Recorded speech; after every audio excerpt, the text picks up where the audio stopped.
Di suatu tongkrongan atau di sekitar kita pasti ada aja satu orang yang nyeleneh tapi pinter. Kayak ngomong aja nggak nyambung, tapi kadang-kadang tiba-tiba aja bisa nemu jawabannya. Dan kadang nolong kita juga. Saya ada satu teman yang kayak gitu dan untungnya saya temannya. Sama halnya ini kayak Jodio, kalian percaya nggak Usagi itu pinter? Kagak kan? Chapter 7 ini seperti biasa bisa memukau saya, tapi nggak tahu kalau kalian. Inilah chapter 7.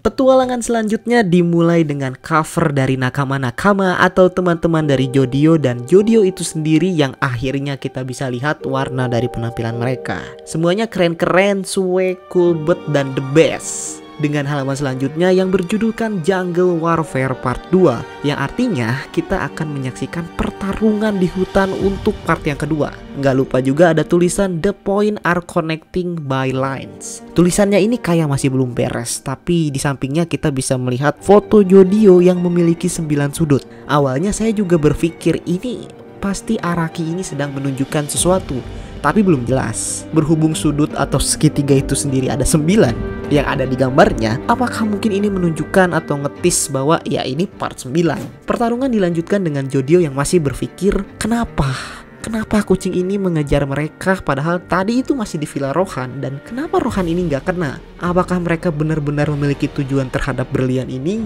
Sedangkan Pako dan Dragona ini mulai terpojok ya, karena mereka terkena lagi benang-benang dari Stray Cat yang benangnya itu benar-benar tajam, lebih tajam daripada silet. Jodio ngelihat situasi itu tuh dengan berusaha susah payah itu buat menggapai batang pohon yang di atasnya, tapi susah karena ketinggian. Jadi satu-satunya cara adalah Pako itu menggunakan the hustle-nya buat naik ke atas pohon itu dan memotong tali memakai gunting agar benang itu bisa lepas dari Jodio. Di sini kita bisa melihat bagaimana stand Pako ini bekerja dan menaiki pohon dengan cengkraman kulit Pako yang sangat kuat. Intinya kayak Spider-Man lah, cuman ini kulitnya doang yang nempel bukan tangannya. Tapi karena tidak semudah itu, Pako ini langsung disambut oleh 3 kucing itu di atas batang pohon. Dan ternyata dari ekor mereka sendiri benang itu muncul. Pako itu sendiri sampai bilang, apakah ini tuh bener-bener kucing? Karena dibilang kucing juga agak sedikit aneh sih, bener. Bisa jadi kucingnya itu sendiri adalah stand-nya, atau bahkan para Stray Cat ini adalah Rock Animal. Oh mohon maaf, Rock Animal. 3 kucing ini juga memiliki kemampuan yang sama, yaitu mengeluarkan benang dari buntut mereka. Awalnya saya kira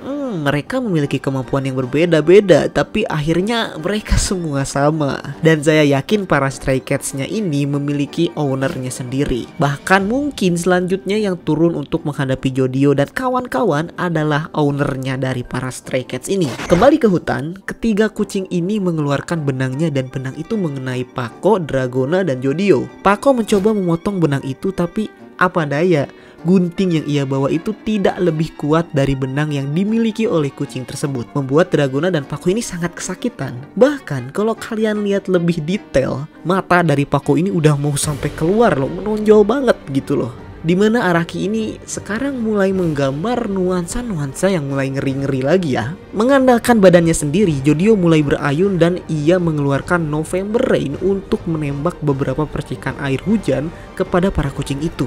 Nah, walaupun 2 kucing ini tuh dapat menghindari serangan dari November Rain, tetapi 1 kucing tidak sempat menghindar. Dan pada saat itu juga 1 kucing itu terjatuh ke bawah. Hal itu membuat kedua kucing lainnya marah besar, karena mau bagaimanapun kucing yang ditembak oleh Jodio itu adalah rekannya. Dan lagi-lagi Araki ini memperlihatkan loh nuansa gaya gambarnya yang mengerikan. Ini itu bener-bener ngingetin saya sama Bao, Jojo sebelum Jonathan. Emang ada ya Bang Jojo sebelum Jonathan?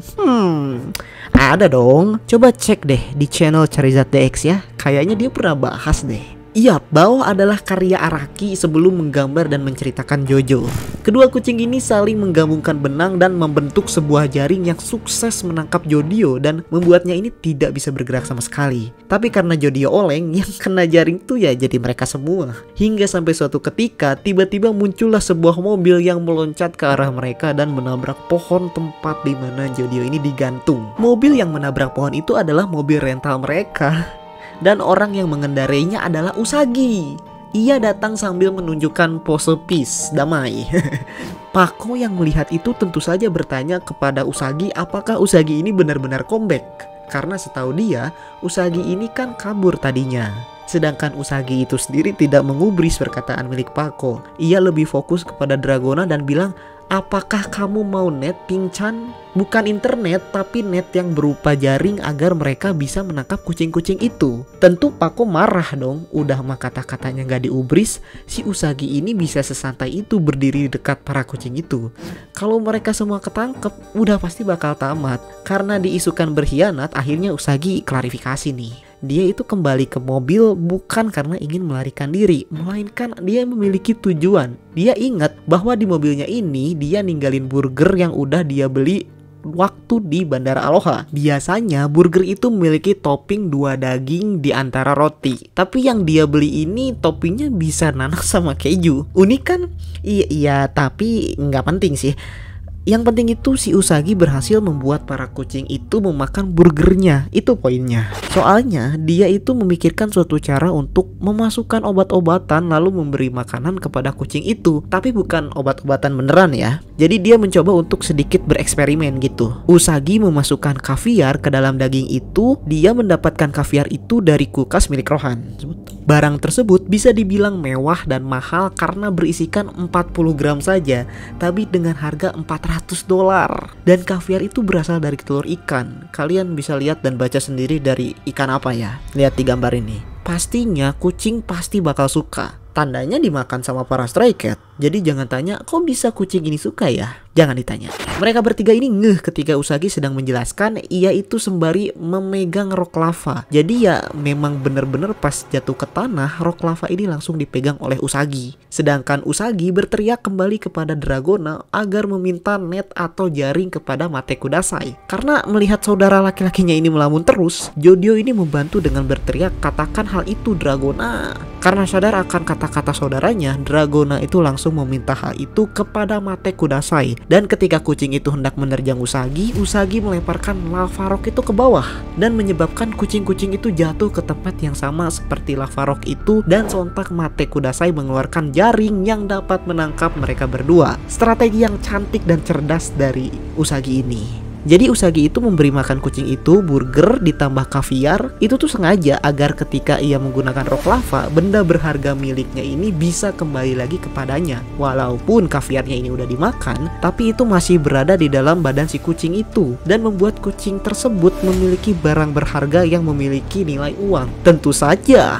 bisa ditarik oleh lava rock. Yang herannya itu ya, dia itu bisa tahu gitu kalau dilempar ke bawah, benda yang berharga itu juga akan melakukan hal yang sama seperti gerakan dari lava rock. Walaupun ya udah dijelasin sama Rohan, Jodio aja pikirannya belum sampai situ, tapi dia berhasil mengeksekusi rencana ini dengan baik. Siapa orang yang kepikiran buat masukin kaviar ke burger buat lawan kucing? Nggak ada, cuman Usagi aja. Bener-bener yang menjadi MVP untuk chapter saat ini adalah Usagi, dan dia membuat saya tertarik dengan karakternya ini, walaupun saya agak lupa kapan dia nemu kaviar dari dalam kulkas dan kapan dia masukin terus balikin burgernya ke mobil. Mungkin di chapter kemarin waktu dia pergi ke mobil, dia itu ngelisin dulu kaviarnya ini ke daging burger itu, baru dimakan ya sama dua kucing ini, karena kaviar itu ada bau khasnya dan kucing pasti langsung datang. Mungkin itulah kronologisnya, tapi kaviarnya itu saya lupa dan udah baca juga kayaknya nggak nemu gitu. Dia juga nggak ngomong nemu kaviar atau ngambil sebelumnya. Cuman langsung cerita aja barusan bahwa dia itu ngambil kaviar dari mansian Rohan. Ya mungkin begitulah, udah. Chapter ini ditutup dengan Jodio yang semakin curiga. Walaupun dia ini nggak ngomong ke siapa-siapa perihal rok lava ya, tapi kayaknya memang udah nggak beres sih ini. Rohan ini udah dibuntutin bahkan sebelum Jodio dan kawan-kawan ini mengejar dia. Dan bisa aja sih Rohan ini ngasih ke Jodio buat semata-mata mengalihkan perhatian orang yang mengejarnya ini ke Jodio dulu. Jadi Rohan ya aman lah, atau bisa seenggaknya cari tahu dulu siapa musuh sebenarnya. Dan sebenarnya ada satu kucing lagi yang jatuh ke bawah. Sebelum kita melihat mayatnya, jangan pernah anggap ini selesai. Itu tugas kita ketika menyaksikan Jojo. Luka sedikit gitu mah gak ngaruh. Pasti ada suatu cara agar satu kucing itu bisa balik lagi dan menyerang mereka. Ditambah kayaknya satu kucing itu gak makan kaviarnya deh, karena gak ikut ke bawah atau ketarik sama kekuatan rock lava. Jadi bagaimana menurut kalian chapter sekarang? Epic banget sih.